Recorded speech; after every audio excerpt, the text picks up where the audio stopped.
अस्सलाम वालेकुम। आज हम आपके लिए लेकर आए चाइनीज कटलेट्स यानी चाइनीज टिक्की की रेसिपी। बहुत ही टेस्टी, बहुत ही इजी रेसिपी है।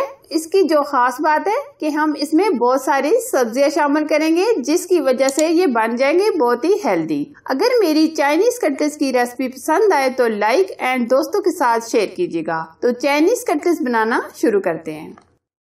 चाइनीज कटलेट्स बनाने के लिए मैंने 4 अदद आलू लिए हैं, जिनको मैंने कद्दूकस कर लिए। 2 अदद गाजर लिए, जिसको मैंने कद्दूकस कर लिए। 1 पैकेट नूडल को मैंने अच्छे तरीके से बॉईल कर लिए। 150 ग्राम मैंने ये चिकन लिया है, जिनको मैंने बॉईल करके रेशो कर लिए। चिकन ऑप्शन है, अगर आप नहीं डालना चाहें तो ना डालें। 1 मीडियम साइज का प्याज, जिसको मैंने बारीक चॉप कर लिए। 1 अदद शिमला मिर्च, 3 से 4 हरी मिर्चें, थोड़ा सा हरा धनिया ये ऐड करेंगे। 2 अदद लेमन का रस। अब हम इसमें जो मसाले ऐड करेंगे, काली मिर्च का पाउडर ½ टी स्पून, नमक 1 spoon, red chilli powder ½ tea spoon, जीरा कुटा हुआ ½ टी स्पून, 2 स्पून केचप। आधा कप हम इसमें ब्रेड क्रम्स डालेंगे ताकि कटलेट्स की बेंडिंग अच्छे से हो जाए। 1 स्पून हम इसमें सोया सॉस ऐड करेंगे। अब हाथों की मदद से हम इसको मिक्स कर लेंगे। आप देख सकते हैं ये कितनी जबरदस्त कलरफुल सब्जियां लग रही हैं। इसको हमने बहुत ही अच्छे तरीके से मिक्स करना है ताकि ये सारी चीजें अच्छे से मिक्स हो जाएं। सब चीजों को मिक्स करने के बाद नमक और मिर्च आप टेस्ट कर सकते हैं। अगर आपको कम लग रही है तो आप ज्यादा भी इसमें कर सकते हैं। अब हम इसको 10 से 15 मिनट फ्रीजर में रख देंगे ताकि ये अच्छे से सेट हो जाए। कबाब बनाने से पहले हम इसकी कोटिंग तैयार करेंगे। 2 स्पून हमने कॉर्नफ्लावर लिए। आप इसकी जगह मैदा भी ले सकते हैं और अरारोट भी ले सकते हैं। अब हम इसमें थोड़ा सा पानी ऐड करेंगे। एक पतली सी हम इसकी लेई बना लेंगे।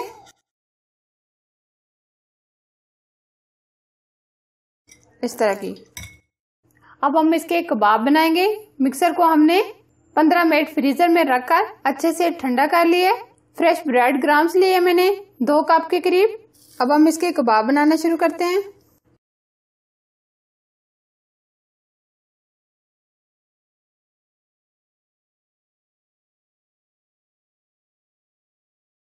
अब जो हमने कॉर्नफ्लावर की स्लरली बनाई थी, इसके अंदर हम इसको अच्छे से डिप करेंगे।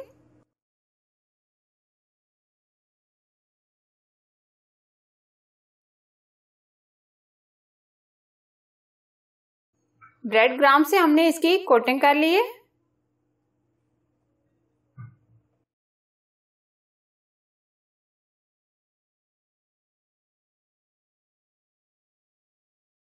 कटलेट्स को हमने हाथों में इस तरीके से राउंड में घुमाकर इसकी शेप तैयार कर लेनी है, इस तरीके से।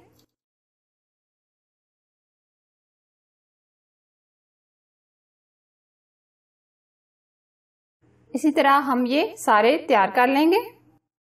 इस तरीके से ये मैंने चाइनीज कटलेट्स बनाकर तैयार कर लिए हैं। अब हम इसको 10 से 15 मिनट के लिए फ्रीजर में रख देंगे ताकि ये अच्छे से सेट हो जाए। अगर आप इसको फ्रीज करना चाहते हैं तो 2 घंटे के लिए इसको फ्रीजर में रखकर फिर आप इसको शॉपर में डालकर पैक करके 10 से 15 दिन इस्तेमाल कर सकते हैं। पैन में हमने ऑयल को अच्छे से गर्म कर लिया है। अब हम इसके अंदर कटलेट्स को फ्राई करेंगे। आंच हम लो टू मीडियम में रखेंगे, तेज आंच में हम इनको फ्राई नहीं करेंगे।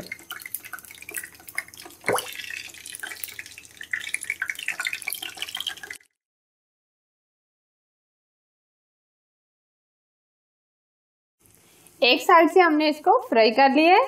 अब हम इसकी दूसरी साइड पलट देंगे इस तरीके से।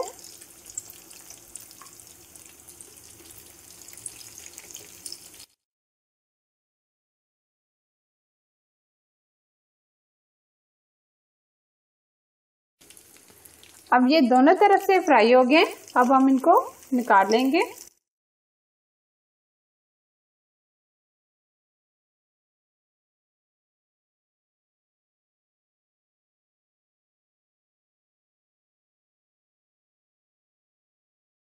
एक्स्ट्रा ऑयल को हम निकाल लेंगे। इसी तरह ये हम सारे फ्राई कर लेंगे। आप देखें ये एकदम जबरदस्त और क्रिस्पी और अंदर से बहुत ही ये जूसी बने हैं। अब मैं आपको एक तोड़ के भी दिखाती हूँ। ये देखें अंदर से ये सब्जियां कितनी जबरदस्त अच्छे तरीके से गल गई हैं। ये आप देखें और ये कितना कलरफुल लग रहा है। आप भी इस तरह जरूर बनाएं, ये बहुत ही टेस्टी बने हैं। ये देखें एकदम परफेक्ट। और ये लीजिए चाइनीज कटलेट्स बहुत ही आसानी से बनने वाले और बहुत ही मजेदार बनने वाले। आई होप आपको ये मेरी चाइनीज कटलेट्स की रेसिपी पसंद आएगी और ये बहुत ही इजी रेसिपी है। इसको छोटे और बड़े शौक से खाते हैं। आप भी इस रेसिपी को जरूर ट्राई कीजिएगा। रेसिपी अच्छी लगी तो लाइक एंड अपने दोस्तों के साथ और अपनी फैमिली मेंबर के साथ जरूर शेयर कीजिएगा। और आपने अभी तक हमारे चैनल को सब्सक्राइब नहीं किया तो प्लीज सब्सक्राइब कीजिए और साथ ही दिए गए बेल आइकन को भी जरूर प्रेस कीजिए जो बिल्कुल फ्री है। एक नई रेसिपी के साथ इंशाल्लाह फिर मिलूंगी। अल्लाह हाफिज।